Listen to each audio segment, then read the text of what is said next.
Во вестите на М-нет телевизија ќе гледате: со околу 414 милиони денари предлог буџетот за наредната година, општина Берово ќе работи на приоритетните проекти.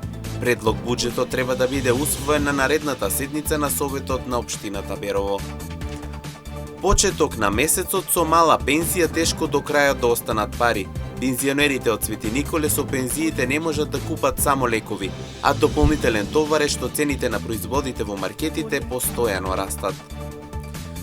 Граѓанската иницијатива Ние за благосостојба на животните со доставена кривична пријава против струмичанецот, кој во изминатиот период влечеше куче врзано за своето возило.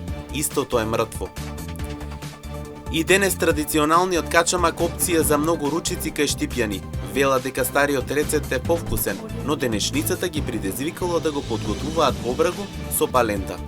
Со вестите почнуваме веднаш по рекламите. Останете со нас.